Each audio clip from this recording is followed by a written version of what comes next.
Hello friends, কেমন আছো সবাই? আজকে আমি দেখো নিরামিষ পনির করবো। ওই জন্য 4 মগজ নিয়েছি, একটু আদা নিয়েছি আর শুকনো লঙ্কা। তোমরা এখানে কাঁচা লঙ্কাও দিতে পারো। তো আমি এই মশলাটা একটু বেটে নেব। তো তোমরা শিলপাটা মিক্সিতে যে যেমন পারবে বেটে নেবে। আমি শিলনোড়ায় বেটে নিয়েছি, বাটাটা আর দেখালাম না আর কি। তারপর আমি একটা ফ্রাইং প্যান নিয়েছি, তাতে তেল নিয়েছি, সাদা তেল। তোমরা যে তেল পছন্দ করো সেই তেলেই নিতে পারো। তো আমি সাদা তেল নিয়েছি, সাথে পনির নুন হলুদ দিয়ে ভেজে আমি তুলে নিলাম। তারপরে একই কড়াতেই আমি দিলাম গোটা জিরে, ফোড়নে আর কি জিরে দিলাম, আর দেবো তেজপাতা। অবশ্যই ফোড়নটা ভালো করে ভেজে নেবে। ফোড়ন যখন সুন্দর একটা গন্ধ, মিষ্টি গন্ধ ছেড়ে আসবে, তখন আমি যে কাজু বাদাম বলছি, 4 মগজ আর আদা বেটে রেখেছিলাম, সে বাটাটা দিলাম। সাথে দেবো জল, যাতে মশলাটা লেগে না যায়।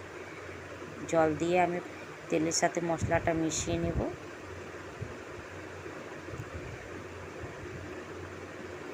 তো তোমরা এরকম একদিন নিরামিষ দিনে পনির বানিয়ে দেখো ক্যাপসিকাম দিয়ে, সত্যি খুব ভালো লাগবে। এরপর আমি দেবো হচ্ছে হলুদ গুঁড়ো, আর তোমরা এখানে লঙ্কা গুঁড়ো অ্যাড করতে পারো। আমি আজকে লঙ্কা গুঁড়ো দেবো না, আমি এরকম সাদাই করব। আমার এরকম পনির সাদাই ভালো লাগে। তারপর আমি দিলাম বেশ খানিকটা হচ্ছে টক দই, 1-1.5 চামচ মতো টক দই আমি ফেটিয়ে রেখেছিলাম, টক দইটা। আর দিলাম কাঁচা লঙ্কাও কিছু দিয়ে দিয়েছিলাম। এবার টক দইটা দিয়ে গ্যাসের ফ্লেমটা একদম লোতে রাখবে, দিয়ে ভালো করে নাড়াচাড়া করে নেবে, নাহলে টক দইটা আবার ফেটে যেতে পারে। কন্টিনিউয়াসলি এরকম নাড়াতে থাকবে, তাহলে টক দইটা ফাটবে না। তো দইটা ভালো করে মশলার সাথে মিশিয়ে দিলাম। এরপর দেবো 1 চামচ জিরে গুঁড়ো, 1 চামচ জিরে গুঁড়ো দিয়ে দিলাম। এরপর আমি আগের থেকে কিছু ক্যাপসিকাম কী করেছি, একটা গোটা ক্যাপসিকাম ধুয়ে সুন্দর করে কেটে রেখেছি। এরপর এই মশলা ভালো করে কষা হয়ে গেলে এর মধ্যে আমি ক্যাপসিকামটা অ্যাড করব। তোমরা আলু দিতে পারো, বাট আমি আলু দেবো না, আজকে শুধু ক্যাপসিকাম আর পনির করব। এরপর ক্যাপসিকাম আর পনির করে দেখো, দেখবে ভাত আর রুটি দুটোতেই কিন্তু খুব ভালো লাগবে। ক্যাপসিকামটা আগে আমি ভালো করে মশলার সাথে মিশিয়ে একটু ঢাকা দিয়ে কষিয়ে নেব, এতে ক্যাপসিকামটাও সেদ্ধ হয়ে যাবে আর কি।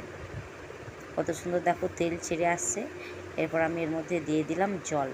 আমি টমেটো দিলাম না, যেহেতু টক দই দিয়েছি, তো টমেটো দিলে টক হয়ে যাবে, ওই জন্য টমেটোটা দিলাম না আর কি। এরপর আমি ঝোলটা ফোটার অপেক্ষা করব, ওই জন্য একটু ঢাকা দিয়ে দিচ্ছি, যাতে ঝোলটা তাড়াতাড়ি ফুটে ওঠে। ঝোলটা দেখো ফুটে উঠেছে। এরপর আমি এর মধ্যে দিয়ে দেবো পনিরগুলো, যে পনিরগুলো আমি ভেজে রেখেছিলাম সেই পনিরটার মধ্যে দিয়ে দেবো। পনিরের ভেতরেও যাতে মশলাটা ঢোকে, ওই জন্য একটু আগেই দিয়ে দিলাম। এরপর আমি আরও কিছুক্ষণ এরকম ঢাকা দিয়ে রেখে দেবো। ঝোলটা যখন শুকনো হয়ে আসবে, তখন উপর থেকে 1 চামচ গরম মশলা দিয়ে নামিয়ে দেবো। নিরামিষ দিনে একবার ট্রাই করে দেখো, খুবই সুন্দর লাগে। চলো টাটা।